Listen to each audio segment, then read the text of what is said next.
So my mother-in-law, she wants me to go ahead and babysit my sister-in-law's kids while they go off on a vacation. I do not want to do it. I don't even want to have kids of my own.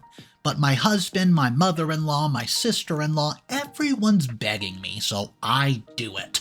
But then disaster struck and I am done for. Attie, oh boy. Hello, my name's Attie. I work as a nurse at a nearby hospital and live with my husband Julian for 2 years now. We met at the emergency room about 4 years ago while he brought his friend over due to an injury. I was the nurse to deal with his friend's injury and had to communicate with Julian about the injury. After I was done with my shift, Julian's been standing just outside the hospital building, coming up with the nerve to ask me out. Well, I had just recently gotten out of a long-term relationship and did not want to date anyone for a bit of time.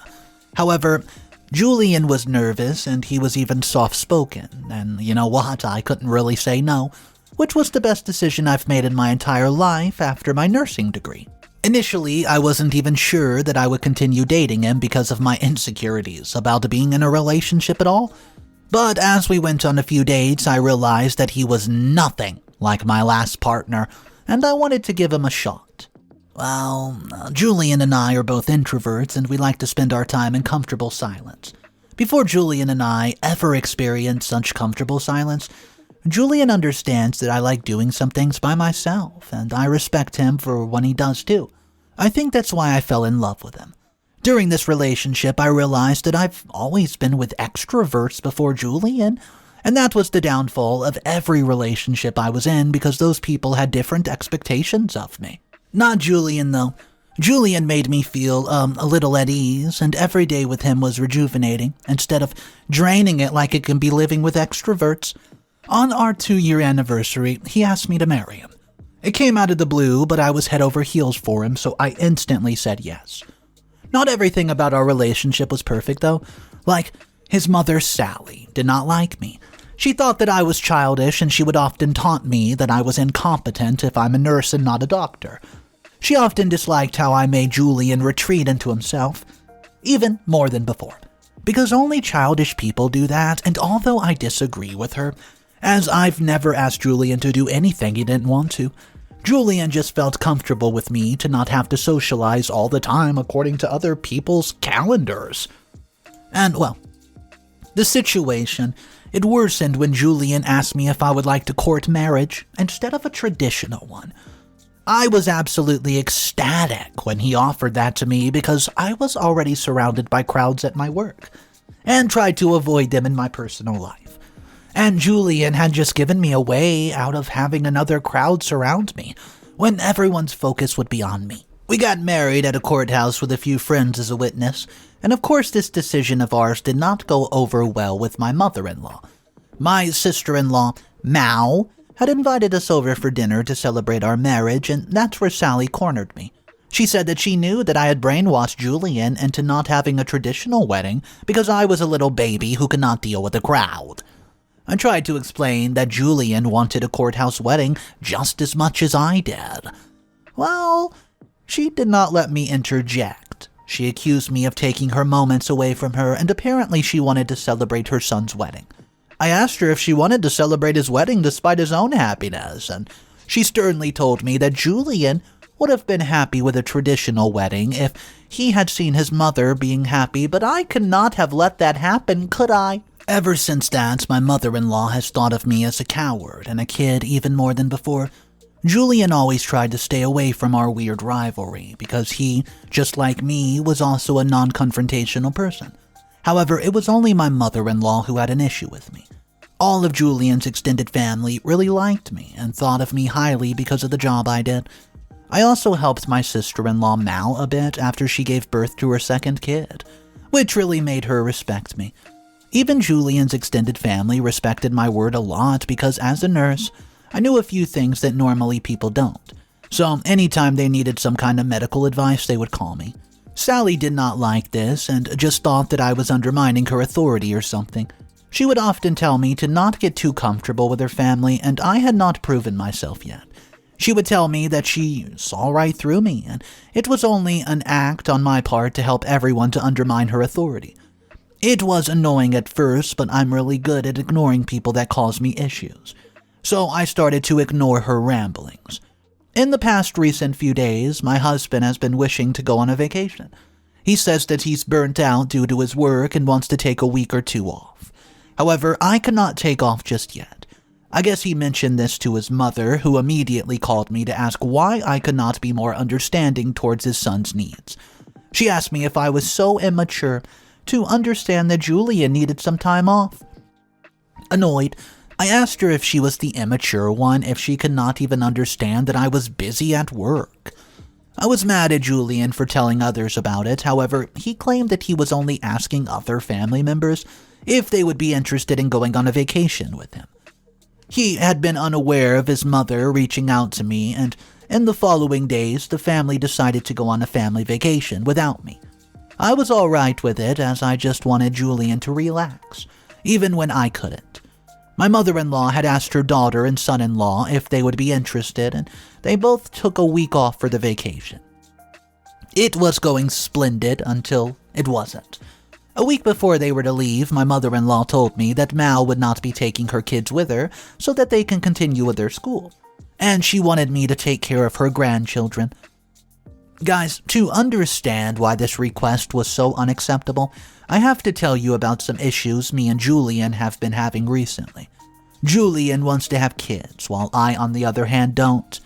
We had discussed before our marriage about children, and he had always agreed on not having kids. But recently, he says that he just feels a bit lonely when I'm not around. My mother-in-law has also been pressurizing us to have kids. However, I think she only wants that to prove me incapable of taking care of kids, which might not be so out of the realm of possibility. I grew up in a toxic household, and that's given me a lot of insecurities about raising a child of my own. I know deep down that I would be a bad mother. I forget personal commitments. I sometimes get home late, and I can sometimes come off as standoffish, and this has always pushed me away from the thoughts of parenting. However, my mother-in-law doesn't know about it and would likely not care either, so when she told Mal that I would be taking great care of her daughters and it would be a great practice for when I'm a mother myself, I felt very annoyed.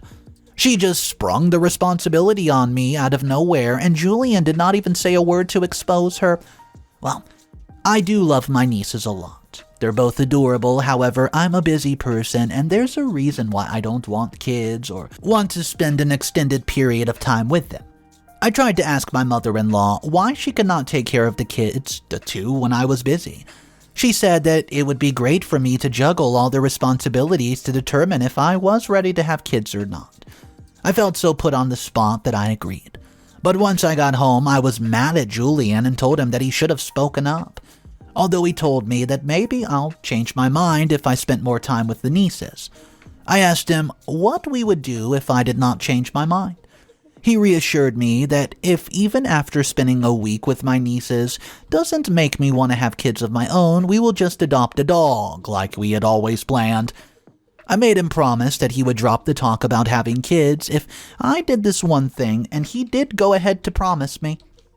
However, I still feel angry as no one even cared about my schedule, and you know what? I've even been super busy at work, and it won't magically change just because everyone else was going on vacation. I also feel terrified that I'll ruin something with my nieces. What if I forget them at daycare? Or I get super late to pick them up from somewhere. I don't know, am I overreacting? I'm really not over-exaggerating. My unpreparedness for these kids in my life is big. I love them to pieces, but when I don't have them as a full-time responsibility. I mean, guys, what if I really mess something up? Update number 1. Hey guys, it's Attie again, and everything that could have gone wrong has gone wrong. I knew I wasn't the most competent person to take care after my sister-in-law's daughters, and this is the proof. I'd been taking care after my 2 nieces for 3 days, and I'd grown so tired. So when I had an off day, I dropped them at their daycare even when I had a day off and could have taken them home. I'd seen a spa just by the corner, and I thought I could spend an hour or 2 there and then just take them home with me. I shouldn't have done that. As when I returned to my car to get the permission slip that let me get the kids while their parents were away, my car had been broken into. The front window has been smashed and I could not find the permission slip anywhere. I vaguely remembered putting it in the glove box compartment, but it wasn't there anymore. I was growing anxious and I thought that I could just call my sister-in-law for the daycare if they allow that because my permission slip had gone missing. However, when I got there, they informed me that someone had taken the kids already. Well, I start to panic because I informed them that my car had been broken into and I was supposed to be the one to pick them up. So they called the cops. And things just happened so quickly, I had to call my mother-in-law to come over and help out while I also called sister-in-law to give her the news. She was screaming, she was crying on the phone, and I took it all because this was my fault. Why did I have to go to the salon in the first place? When my mother-in-law got here, she yelled at me for ruining her daughter's vacation. She claimed that I should not have called Mal, which was so absurd because the police needed the parents of the kids to be there. I don't remember much. I was crying so much, but I remember giving them the cops of the latest pictures I had of my two nieces. I stayed at the station even when they told me that I should leave, and even when my mother-in-law just left an hour after she had arrived. I was there when they got the footage of someone taking my nieces out of the daycare, but they were wearing a ball cap, so the features weren't really identifiable. It was late in the evening by the cops. They forced me to leave the station. I numbly went home in a taxi as my car was in the garage to be repaired, and I could not even feel my lips when Julian called me. I could hear it in his voice that he was disappointed, but he didn't scream at me like everyone else had that day. I think he heard my anxiety through the call and told me that they got a flight for the next early morning. He informed me that they would be there to handle it by the next evening. Well, it's late, and I don't really know what to do. I feel so shocked at my stupidity. I should have never left them alone. I should have directly taken them home, and why did I have to spend those 2 hours at the spa? My nieces can be anywhere. Somebody could be doing horrible things to them, and if something happens to them, I don't know how I can even live with myself. Update number 2. Hey guys, it's Attie again, and I have some good news. Good news for me, bad news for some people in my life. Well, it's been 2 days since my nieces went missing. Although yesterday, I was called into the police station very early, and I had not slept all night. I just paced around the house, occasionally crying for being so careless. I was swimming in guilt when the cops called and said that they might know where the kids are, but they wanted me to come in to identify a suspect. When I got there, I was led to a CCTV footage of the bank, just in front of my car. I'd almost forgotten about my car, and I should have linked that whoever broke into my car had kidnapped my nieces, but I didn't. I was shocked to see the face of the person who broke in my car, with an iron baseball bat. It was Sally, my mother-in-law. Shocked to my bones, the cops asked me to identify her, so that they can search the house. I told them that's, my mother-in-law, but I was in shock. So I texted Mal that we knew where the kids are. Even when I knew that the text won't reach her as she would be on a plane, but I did it anyways just to calm myself down.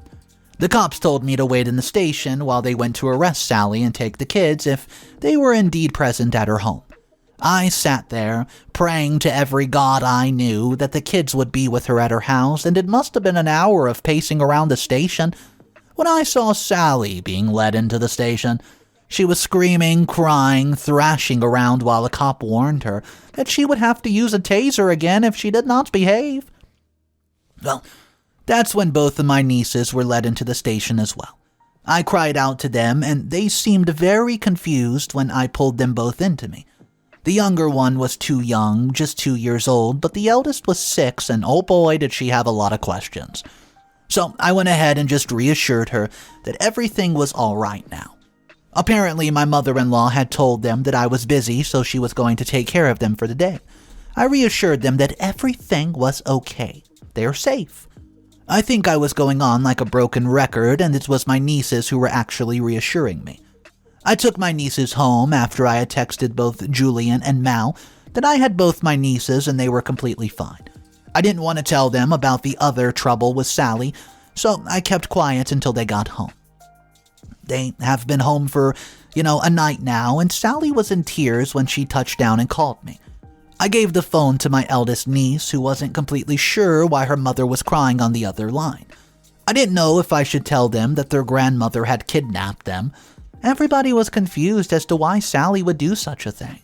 It didn't make sense, as she's been there to scream at me just after the kids had been kidnapped. I knew that she had some sinister motive behind this big stunt that she just pulled, and I plan on finding out why today when we go to the police station again. Update number 3. Hey guys, it's Attie again. I'm here with another update. I know I updated yesterday, but everything's happened so fast that I have more information to give you guys. I, Julian, Mal, and Mal's husband went to the police station.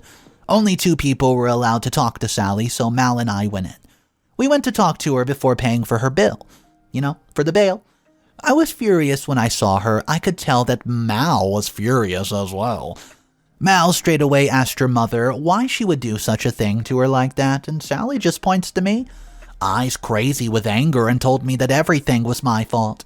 She claimed that I've made her crazy enough to kidnap her own grandkids, just to prove how unfit I was to have Julian's babies. I was astonished, and she went on that she wanted Mal to sue me for negligence because I'm irresponsible and should not even think about having kids ever in my life. Well, I was hurt. Not that I wanted kids, but because she did such a crazy thing just to prove that Julian and possibly could cause trouble in our marriage. I told her that I've never wanted kids. Sally just looked at me with disdain like I disgusted her as she called me a shame on all womankind. She accused me that I've always liked to undermine her authority, and she hated me. She claimed that her son deserved better than someone who did not have enough respect for herself and have kids with the body God gave her. I was confused at her accusations, guys. She was being so unreasonable, and I was just glad that I could prove her illogical behavior to everyone without sounding crazy myself. As I had Mal with me, who saw her mother's insanity as well. Mal called her mom crazy. She said that she was overstepping my boundaries and she was a horrible human being if she thought that the best way to achieve her goals would be to straight up kidnap her own grandkids and cause so much stress and trauma to everybody in the family? Well, Mal could not continue looking at her mother's face any longer and marched away.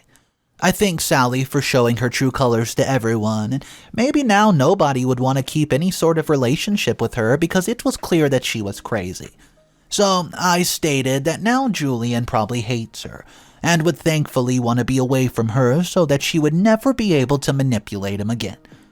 Sally instead accused me of being the manipulator. She claimed that ever since I had married into the family, I had been manipulating everyone against her. I told her that she sounded bat crap crazy and left her to rot in the jail cell until she got someone else to pay the bail money. None of us paid it. However, we think that she'd probably call her nephew to get her out. Although Mal, on the way home, did wish to get a restraining order against Sally. She was still very much on edge, and so was I. Before me and Julian got out of the car, when we arrived at my house, Mal did apologize even though it wasn't necessary. We hugged and cried for a few moments, and she apologized for her mother's behavior and her own. I just reassured her that any mother would have reacted the way that she did. She also reassured me that her daughters had a lot of fun with me and I was not at all irresponsible like Sally had claimed I was. I thanked her, and I got up to get out of the car. Update number 4. Hey guys, so this is Attie. It's been 5 months since my mother-in-law kidnapped her own grandkids and pinned the blame on me for being a negligent guardian to get my sister-in-law to sue me. Mal, my sister-in-law, did file a case against her own mother for kidnapping. She was really shaken up by how everything went down. Sally's final hearing was today, and she's going to jail for a long time with kidnapping charges. Mal was stoic throughout the hearing, even though I could tell that there was a riot of emotions behind her facade. Recently, me and Mal had grown closer due to everything that happened, and we've been talking more, and she even asked me to babysit her kids if I was free and she needed help a few times. I've started to enjoy taking care of my nieces as well, which is a bit weird because kids have always terrified me. My nieces also enjoy coming over to my house even more now that I and Julian have adopted 4 cats by mistake. We had adopted a stray cat who used to come over every day for food, which we had not realized was already pregnant. Initially, we had thought that we would give 2 out of the 3 kittens away and keep the mother as well. However, after about 5 weeks, we could not even fathom parting with even 1 kitten. I think the kittens have kept us very busy and has made us realize coming home is nice because we're really close in our relationship now. Julian had been furious at his mother's behavior and has not reached out to her.